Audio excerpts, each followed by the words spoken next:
Hi friends welcome to our channel. AP policy సంబంధించి 2025 గాను results entrance test యొక్క results అయితే ఎప్పుడు రిలీజ్ చేస్తారు అనేది చాలామంది డౌట్ అయితే అడుగుతున్నారు. సో ఆల్రెడీ దానికి సంబంధించి మనకైతే వెబ్‌సైట్‌లోని థర్డ్ వీక్ మే అనైతే ఇవ్వడం జరిగింది. ఏవైతే ర్యాంక్ కార్డ్స్ ఉంటాయో రిజల్ట్స్ కూడా అప్పుడు ఇష్యూ చేస్తారనమాట. ఈరోజు టుడే మనకు లేటెస్ట్‌గా కొన్ని న్యూస్ పేపర్ ఆర్టికల్స్‌లో కూడా రావడం జరిగిందనమాట. సో రిజల్ట్స్ సంబంధించి చూసుకుంటే మనకు ఎటువంటి చిన్న అప్డేట్ కూడా లేదు. ఓన్లీ మే థర్డ్ వీక్ అన్నారు. సో రిజల్ట్స్ బట్టి చూసుకుంటే సో మనకు నెక్స్ట్ వీక్‌లోనే ఎక్స్‌పెక్ట్ చేయొచ్చు. అంటే మనకు 13 లేదా 14న ఈ యొక్క ఫలితాలైతే మనకు మాక్సిమం అయితే రిలీజ్ చేసే అవకాశాలైతే ఉన్నాయి. ఇవి ఓన్లీ ఒక ఎక్స్‌పైర్ డేట్ అనమాట. కొన్ని థర్డ్ పార్టీ వెబ్‌సైట్స్ ఏవైతే ఉంటాయో 13 గాని, 14 గాని అయితే మనకు ఎక్స్‌పెక్ట్‌గా చెప్తున్నాయి.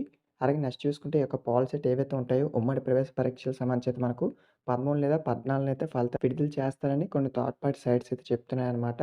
సో మనకిది అన్‌అఫీషియల్‌గా వచ్చిన అప్డేటే. అఫీషియల్ అప్డేట్ అయితే కాదు. ఇంకేమైనా లేటెస్ట్ అప్డేట్స్ వస్తే మీకైతే ఇన్ఫార్మ్ చేస్తాను. సో అంతలోపు మనకు 12 సర్టిఫికేట్స్ అయితే మీరు రెడీ చేసుకోవాలి రిజల్ట్స్ వచ్చే ముందు. సో అవి ఏ సర్టిఫికేట్స్ అనేవి కొన్ని అయితే వీడియో అయితే చేశాను. ఆ వీడియో లింక్ కూడా డిస్క్రిప్షన్‌లో నేను పెడతాను.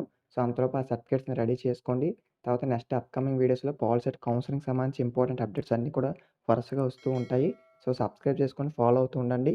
సో ఇక్కడ మనకు చూస్తే సుమారు ఈ ఏడాది మనకు చూసుకుంటే 1,50,000 దరఖాస్తులు రాగా దాంట్లో మనకు చూసుకుంటే 1,30,000 మంది పైగా విద్యార్థులు అయితే ఈ యొక్క ఎగ్జామ్‌కి అయితే రాసారనమాట. అంటే హాజరయ్యారు. సో మనకు ఫస్ట్ ఏదైతే మే 10థ్ అయితే ఈ యొక్క రిజల్ట్స్ రిలీజ్ చేస్తామని చెప్పారో, సో దానికి సంబంధించి మనకైతే ఇంకా పెండింగ్‌లో అయితే ఉంది. సో రిజల్ట్స్ వన్స్ మనకు అప్డేట్ వస్తే మీకైతే ఇన్ఫార్మ్ చేస్తాను. సబ్స్క్రైబ్ అయితే చేసుకోండి. పక్కనున్న బెల్ బటన్ ఉంటుంది కదా! దాన్ని ఆల్ నోటిఫికేషన్ పెట్టుకోండి.